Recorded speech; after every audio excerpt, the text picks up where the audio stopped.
المديرية العامة للأرصاد الجوية فإنه يرتقب باستمرار موجة برد وأمطار قوية نسبيا مع احتمال حدوث عواصف رعدية وتساقطات ثلجية ابتداء من مرتفعات 1400 متر من 15 إلى 30 سنتيمترا، وذلك إلى غاية الأحد المقبل بعدد من مناطق المملكة، موضحة في نشرة إنذارية من مستوى يقظة برتقالي أنه يتوقع تسجيل موجة برد ما بين -4 و-6 درجات، ويتوقع أيضا تسجيل أمطار قوية نسبيا مع احتمال حدوث عواصف رعدية من 30 إلى 50 ملم بشمال المملكة. وبالنسبة لمقاييس التساقطات المطرية المسجلة بالمملكة خلال 24 ساعة الماضية، أعلى نسبة سجلت بإقليم تازة باب بودير 55 ملم،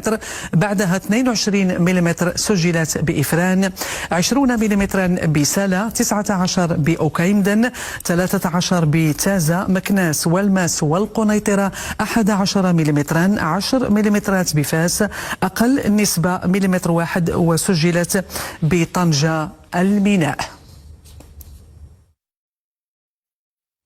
وبخصوص مقاييس التساقطات الثلجية المسجلة بالمملكة أمس الخميس واليوم الجمعة حسب المديرية العامة للأرصاد الجوية، إقليم أزلال بتنقرف 3 سنتيمترات في السفح، جبل موريق 3 سنتيمترات في السفح و7 في القمة، بإقليم قرسيف جبل بوناصر 3 سنتيمترات في السفح و6 في القمة، بإقليم ميدلت وامترت 5 سنتيمترات في السفح و9 في القمة، جبل معسكر 8 سنتيمترات في السفح و10 في القمة،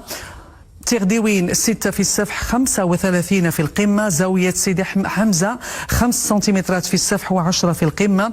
ترقست 6 في السفح و35 في القمة، جبل عياشي 8 سنتيمترات في السفح و10 سنتيمترات في القمة، إنمل 4 في السفح و8 في القمة، بأنفقو 6 سنتيمترات في السفح و35 في القمة، أقلمام سيدي علي 5 سنتيمترات في القمة، أنمزي 6 في السفح و35 سنتيمترا في القمة، نزالة 3 سنتيمترات في السفح و6 في القمة، حجرت 5 سنتيمترات في السفح و15 سنتيمترا في القمة، بإقليم تازة ببويبلان 15 سنتيمترا في السفح و25 سنتيمترا في القمة.